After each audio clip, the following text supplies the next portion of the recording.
G'day everyone, welcome to the FOGS Queenslander Podcast preview of Origin 3, the decider at Suncorp Stadium Wednesday night. 1-1, who will win? Well, we all know who our FOGS would like to see win. Moses Mbye, Wally Lewis and Matt Gillett. Welcome, gentlemen. Excitement ahead of what should be a cracking game, Wally. Yeah, I don't think there's ever an Origin game where there's not enormous amounts of interest in it, and this one is probably going to set a new record. What a game we've got coming up. We're going to see the world's best players on show try to make sure that they can bank another State of Origin win for their state. Moses, how are you feeling ahead of it? Mate, it's exciting times, isn't it? Game 3, decider, obviously the biggest stage. It's we're just chatting about it then. It's probably one of the first times Queensland are actually favourites, like in terms of the bookies. So don't know how to take that, but something to look forward to. And Gillett, you were down in Melbourne watching Game 2 and no doubt would have spoken to a few of the boys after such a big win. Got to do it again. They do, mate. Obviously, it's for us to go down there and get that win. It's been a long time since '95 since we won down there in Melbourne. So no doubt our boys come away from that with a lot of confidence. And I talk to a lot of people, and I think it's always, when you talk about Origin, it's always 3 different types of games and styles, and in terms of what happens throughout the game. So expecting that tomorrow night, it's going to be a blockbuster. And for some of our boys that have debuted this series, coming to a decider at Suncorp, they're going to sure know about what Origins are all talked about, and they see a Maroon out there. It's no better feeling than running out here at Suncorp. So I'm excited. I'm sure the players are as well. What is the difference with Game 3 being a decider and the build-up? The excitement of Game 1 and you've got debutants, and Game 2 you've either got a game that will clinch the series or end the series. What's the build-up like heading into Game 3 when it's a decider? Well, it's pretty, obviously everything's in your preparation, what you do in each camp, and no doubt there's, they're all 3 different camps, like they are 3 different games, but it's just, nailing every training session, every opportunity you get to go out there and perform and, put your practice and, making sure you're crossing everything off, because, by the time you get there to game day and you're thinking about what your role is, you just want to know that you've done everything in your hands, that, you've done everything, you've ticked every little box that you can to perform well, and if you've done that and knowing your other teammates have done the same thing, it's, generally, you feel good coming into the game. But it's business as usual, I suppose, when you're in Camp 3. It is a decider, but you've just still got to nail those little things. Well, what's it like for you? What was it like for you leading into a decider? I used to get extremely excited about it and just have a look at the spirit that existed in the camp, the players that you could see taking on that extra responsibility in situations like this, and the excitement that was always on the face of some of the newer players in the squad. Certainly, Queensland would have got enormous amounts of confidence banked with that performance. In Game 2, that was something else, and I think it's certainly going to promise some great things. But if we expect to face a New South Wales side that aren't going to be putting in a very impressive performance, I think we're kidding ourselves from that. On that respect, we've got to, in every way, shape, or form, make sure that we're in total control of our planning and execution than anything else. Moses, what was it like for you in that series, the difference from 1-2 to Game 3? Did you notice a change in attitude or a lift in intensity? Yeah, I think the players were really excited about the ability to put a little bit more footy into this particular game. I think they spent the best part of a month together now. On the back of 3 camps. Each camp goes for near on 10 days, so. Especially with a technical coach like Bill. I think with Billy, he would have, every game he's probably aware of just sprinkling in something else, and it seems to always be some sort of trick play or always a little point of difference that Billy adds to his sides. And, I think with the calibre of player Queensland have in particular around their spine, I reckon Billy's been cooking something up, and this is the time to show it. You get into decider.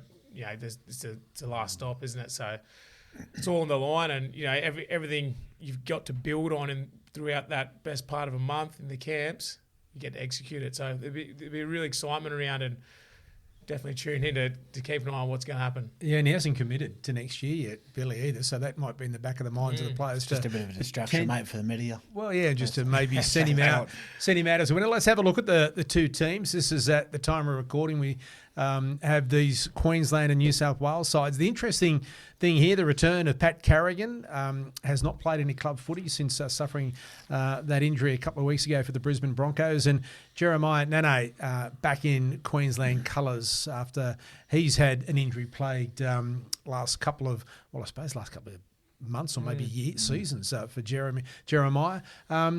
Not many changes for Queensland, quite a few for New South Wales. In fact, the 13 starters for Queensland have played in both games. For New South Wales, just 6 have played in both games. I think that's the standout feature. The one thing that the Maroons have always had is trust in the players. They may be disappointing the selectors with a performance that leads to a loss, but there's very rarely any mass sackings take place in a Queensland side. Admittedly, the New South Wales have probably got a few more faces that are available, but it really makes you feel quite comfortable when you know that you can be in the side and almost be guaranteed to be there for the next occasion.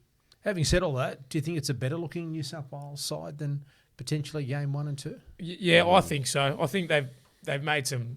There's a couple of changes on there that probably they would have been picked game 1 if they were healthy. I think likes of Bradman Best.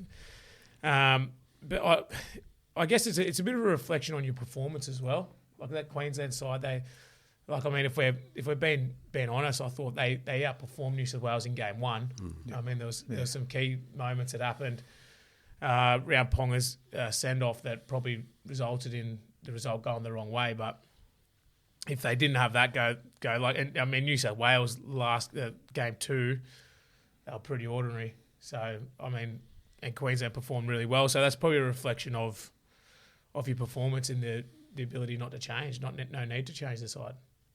With Lindsay Collins missing out with concussion, does it place extra responsibility on Flegler and Fasumal Awi, who are starting? There's no real front rower on the bench for Queensland. Does that concern you at all? Or, there's still big bodies there, but no out-and-out front rower to come on after 15 to 20 minutes or so. Well, I think the way we've played our game so far, and what Mo said before about Billy's always got something up his sleeve, and these players that are on our bench are picked for a reason, so they've got their roles to do. Billy will instill that with them through their preparation this week. But I think Paddy Carrigan, he's obviously coming back, first game back from injury, but he won't miss a beat. He's reliable. We all know what we're going to get out of Paddy. He's there to do the hard yards and get our boys on the front foot. But mate, I think the bench is obviously there. We've got some points and excitement in Nanai back as well. Maxi Plath had an outstanding series. Trent Liero. I can't fault our bench, and they'll have their job to do them, and they'll do it well. The performance of the debutants, we touched on it, Moses, in our review after Origin 2, and Gillett and Wally weren't here for that after being in Melbourne. But the debutants so far this year for Queensland, Sam Walker in particular, Selwyn Cobbo is not a debutant, but it's been a while since he's been in the Origin arena, been outstanding. Max Plath, you mentioned. It's just been almost seamless how they've come in, Wally, these young players, and stood up under the highest pressure. Yeah, if you had the opportunity to have a look at it and then make a call on who you think are the debutants, the new faces in the side, you wouldn't be picking those guys. No. They displayed remarkable maturity in their play. The trust that they seemed to display throughout the course of the match was unbelievably impressive. And the way that they were able to assist the more experienced players in the Queensland side to be able to go on to bigger and better things, I think, just made sure that there was plenty of trust spread right through the Queensland side. Yeah, and didn't even mention Jojo Fifita, who's been terrific as well, but almost been overshadowed by the other players. It's been just a masterstroke, some of the selections for these players to get a start. They've played 2 games, these debutants, and we talk about Sam and Jojo and Max in particular. Playing your first game for Queensland at Suncorp Stadium, how different is that in a decider? Yeah, look, I think they're prepared well enough to to not let that get to them. Like, if anything, I think it brings out the best For sure. in these guys. So, like, if they've already travelled to New South Wales, they've travelled down to Melbourne. Mate, this is the game they've all been waiting for, and I think it's worth a mention in particular. Max Plath, coming into game 2, I thought I would have liked to see him keep that starting role. I thought he was brilliant. And then going back to touching on what we've mentioned about Bill about having something up his sleeve, bringing off the bench was a stroke of genius. You know what I mean? You went, well, how did you see that coming? Like no one saw that coming except Bill. So, and probably to touch on your point again, Potsy, around not having that genuine front rower, so to say. What Queensland have been doing well is they're mobile forwards, and they move the ball just that one extra pass. Yep. They all play just that one pass wider of the ruck, get outside of those markers. And I think that's what Plath does really well. He's got. And does that show how the game has changed this year? I was about to mention that. It's a lot faster. It's a lot more, it's more skillful. It's free flowing where, we can afford to have our players on the bench that are going to use the footy as an extra half, I suppose. You've got so much fantastic strike in our back line, so it's important that they get their hands on the ball more often than not with our ruckies. So you can sort of highlight too, particular game 1, who struggled around the ruck a little bit.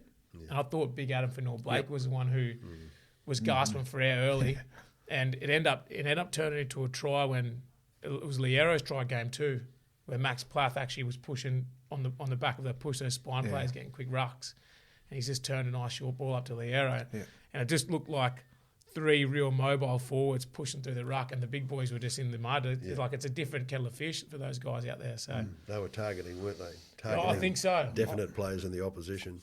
You can imagine Bill didn't leave a stone unturned anyway. I reckon his video recording's got some work out. Reece Walsh, is he break glass in case of emergency again, or do you see him having a role on Wednesday night? He's got wonderful evasive skills. He's got the ability to be able to beat countless defenders. Throughout the course of the year, he's sort of been on and off a little bit, but when he has displayed those brilliant attacking skills, it probably convinced the selectors that he's somebody that can be used whenever they want him. If they see fit at the time to be able to go and target some of the opposition, particularly the forwards on the edge of the ruck. And when you have a look at the size of New South Wales pack, that's not going to be easy, but certainly a guy again that has those evasive skills is capable of beating anybody, beating time even. you know for a fact that the occasion is not going to bother Reece. No matter what goes, no matter how the game's going, whether you're up, you're down, you need to chase points, you need to save tries to keep the lead. Yeah. The occasion won't be a factor in how Reece performs. He's going to go and play his game, and I think that's what makes him so dangerous. Is you know when he's out there, anything can happen.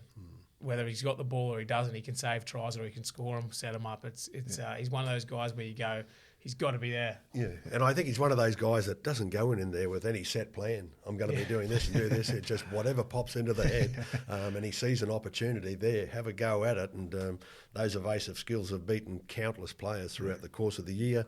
Can he do it at the highest level? Well, he's been able to do it so far, so bring it on. As we mentioned before, just 6 of the New South Wales starting 13 have played both games. So it's a different-looking Blues side compared to game 2 with Jack Bostock, Bradman Best, Stephen Crichton is back there, Liam Martin playing his first game, Ola Kawatu back on the bench, Blake Brayley back from injury. You expecting a different style of New South Wales performance on Wednesday? Yeah, I'd like to think so. They've obviously made a few changes there, and you look at their backline now. It's a big backline. There's a bit of size in it as well. Got some points on the bench. I think Brayley, he showed in game 1 how creative he is when he's out there. So I imagine he might get a bit more game time as well. You got Liam Martin, who's a madman who can come out and change a game with his defensive displays. But yeah, I think with Bradman Best and Stephen Crichton, obviously Crichton hasn't been to where he would like to be as a player and performing, but a big occasion, and he's a big game player. So I think he'll be doing wonders Wednesday night, and obviously Jack Bostock, has been playing very well at the Dolphins there, but debut at Suncorp. Good luck to him. Take a look at the forward packs, the two forward packs, and it's a monster forward pack against a very mobile forward pack with a little bit of size about it. So certainly I expect that there'll be definite plans from both teams based around the size of their forwards. I think we'll see a lot more of Blake Brayley this game. I reckon he's going to come into the fold a lot earlier than game one. I thought when he did come on in game one, he changed the game. Fortunately, he missed out on game two. But I reckon we'll see him with the way their forward pack is named. I reckon we'll see him a lot earlier. He does a lot of work around that ruck. And those mobile forwards of Queensland, they got brilliant line speed. They work really hard from that inside at marker. I reckon having him there, it holds him back that one step. Just his ability to hold up rucks, hold up markers, and create a little bit of space for those big men. As good a player as Reece Robson is, he's no Harry Grant. And that's where Queensland just have that little bit of an extra edge that they have to watch Harry Grant out of acting half. They just can't afford to fall asleep. Oh, that's for sure, Mark. And I've noticed you looking at me on that one because I'm president of the Harry Grant fan club. Love watching him play. Always have. He's got something about him where when he came in, it was his enthusiasm that was the strike point in his game. And that's sort of been shared a little bit now in his creative skills and his ability to be able to read play and sting tired opposition defenders that do it a little bit tough getting off the floor. He's the best there is in the business at the moment, and Queensland certainly will be banking on him to be able to repeat those skills. You played with him at the Tigers as well when he was a young boy on loan from the Melbourne Storm. I made him, didn't I? So wouldn't have been anywhere without. We wouldn't have been talking about it if it wasn't for that. So no, it's his ability to compete for mine. Like, I mean, we know he's very crafty with the ball, and he often gets, when it's not going right, they get, he's overplaying it. But he's just a competitor. He just wants to be involved in every play, and I think that's what makes him so brilliant. Is his ability to, when the tide's not going his way, he can still compete, and he manages to change the game, and he does it every time. Yeah, I invite people to watch him a little bit. Whenever there's a pass that he's just thrown and the ball carrier is getting tackled by the opposition defence, just keep your eyes on his head. He'll be running up to get ready to pick the ball up from dummy half and come up with a play. But he's kind of got the radar going, looking at where there is a tired defender. Is somebody a little bit slower getting back into the defensive line? And he's been able to do that virtually since he came into first grade football. And to be doing it at the top, well, that's a real pat on the back for him. His defence is underrated, I think, too. He's often that bloke down the bottom of the pack, particularly goal line defence. I think his defence is underrated. Well, he's obviously a target. He plays number 9. He's a smaller body, so for any opposition, they're going to pick him out and run at him. But he does his job, mate. He's been around for a long time. He's pretty smart with how he operates in a defensive line and doing all those little things right. And like the boys just mentioned, he's always in the picture, whether it's chasing someone down if they made a break or being the third person into a tackle. And he's always asking questions. So as an opposition, you've got to check Harry first and then worry about what's coming. It's always just a dangerous threat for us, and I'm glad he's wearing our number 9. Kicking game, will be important again over across the road at Suncorp Stadium. Much has been said about New South Wales and Mitch Moses having the biggest kicking game in the comp and etc. And I think it is fair to say in game 2 that particularly when New South Wales were on top, it was on the back of making Queensland work out of their own end, and maybe that Queensland with Sam Walker and Cam Munster don't have the biggest kicking games compared to New South Wales. How important do you think it'll be come Wednesday night? Oh, it's an enormously important part of the game, and it'll be Moses and Cleary in charge of that department. Moses came up with some admirable for New South Wales kicks, but I probably see that it is one area of the game that can't be questioned, and it must be throughout the course of the entire game very effective in turning the opposition around. Rarely you see early kicks made in State of Origin matches, but there could be quite an opportunity to be able to kick early in the tackle count to make sure that whenever New South Wales get the ball, they're deep inside their own territory. And when you've got blokes like Haas, Barnett, Young, Martin and Yeo having to turn around and sprint back 50 to 60 metres before they pick the ball up, you're almost dictating terms to them, the style of the game that's about to take place. I actually reckon the emphasis on Mitchell Moses' kicking game has hindered New South Wales. I reckon Nathan Cleary's he's capable enough to control that game as the dominant halfback and kick the ball. I think Mitchell Moses is a brilliant running 5'8". Like, he's a great ball runner. And Nathan Cleary is an exceptional organising halfback with a good and a set kicking game. I reckon taking that responsibility away from Cleary and giving it to Moses, I thought it hindered him in game two. And he's a right foot kicker playing on the left side because that's where Cleary plays on the right side. So it's sort of, I don't know how and I reckon it might be a reason why they just haven't been able to gel together, which is a good thing for us. But it's just, I just thought he is a great kicker when it's his side and he's got the number 7 on his back at Parramatta. When you take that away from him and give him that bit, it just doesn't work. We'll go to club football and have a look at Cleary. He's been in charge of all the kicking for Penrith. Yeah. How have Penrith been going for the last few years? Every time Cleary gets the ball. He is as in control of dictating terms to an opposition as I've ever seen.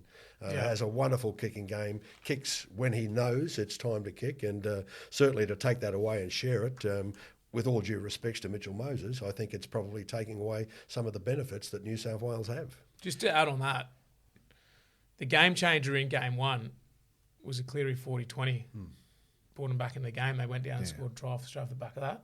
I think that highlights that point.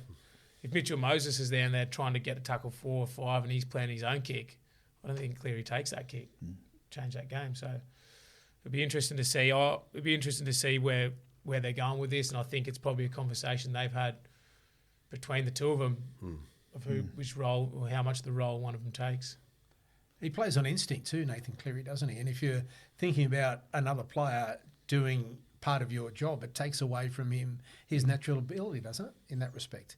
The fact that he's not doing what he normally does because he's got someone else in the team that is doing part of his job.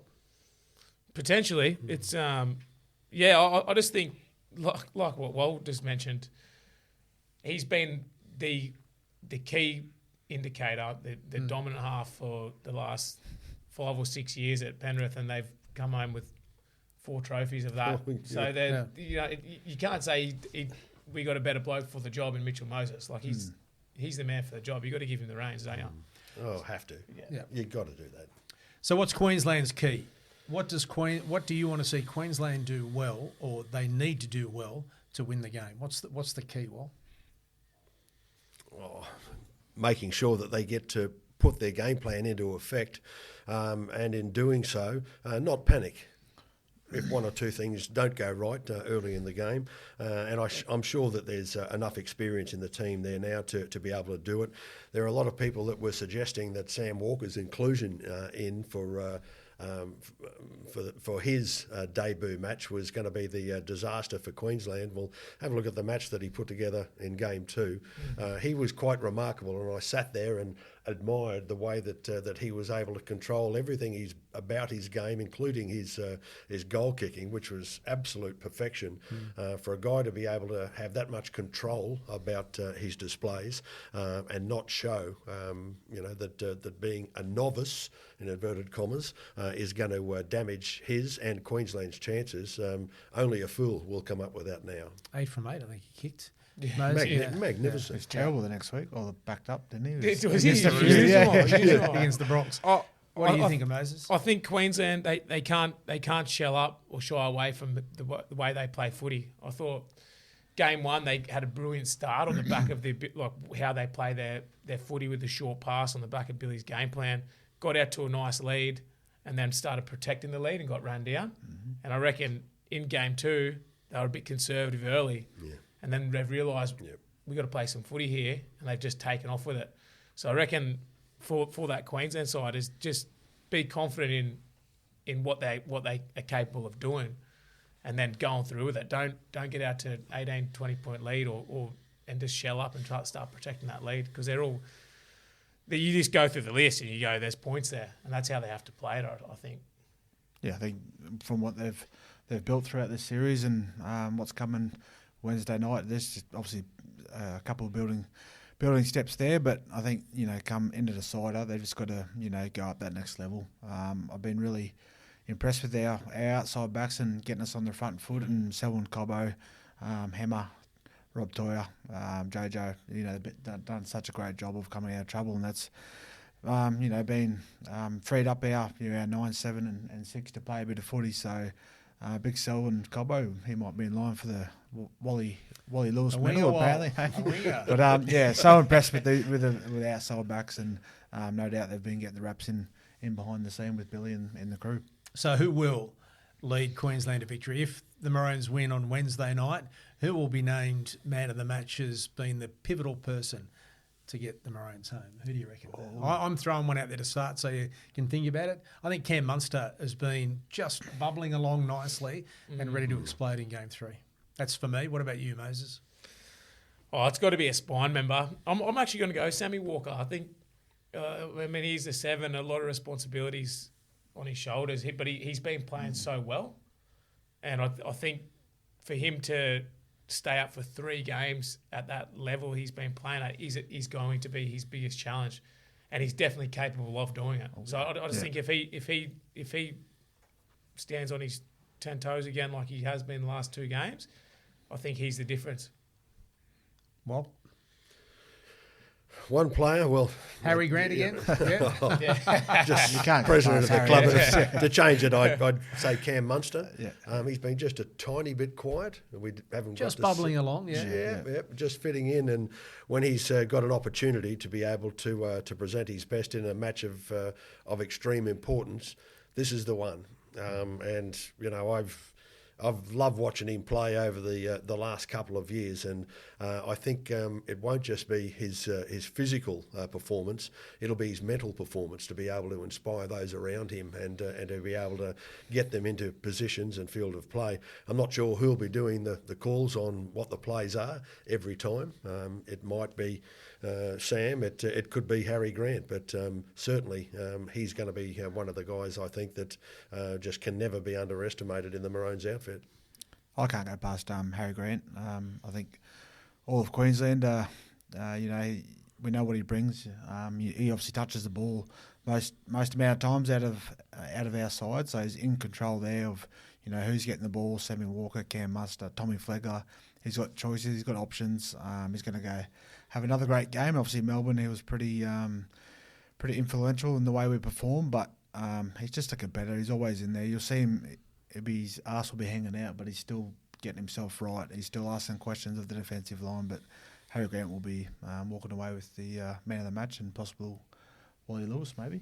Maybe. It is one of the great moments in Australian sport, a State of Origin decider at Suncorp Stadium. It doesn't get any bigger outside the grand final to see the 2 best teams going head-to-head on Wednesday night. Wherever you may be taking the game in, hope you enjoy it. Hope you're able to join us on Thursday. Keep an eye out for our review on Thursday, July 9. But on behalf of Moses Mbye, Wally Lewis and Matt Gillett, I'm Mark Braybrook. It's goodbye for now. Thanks for watching this episode of the FOGS Queenslander Podcast. If there's a FOG you want to hear from, leave a comment to let us know. And don't forget to like and subscribe so you don't miss any of our videos.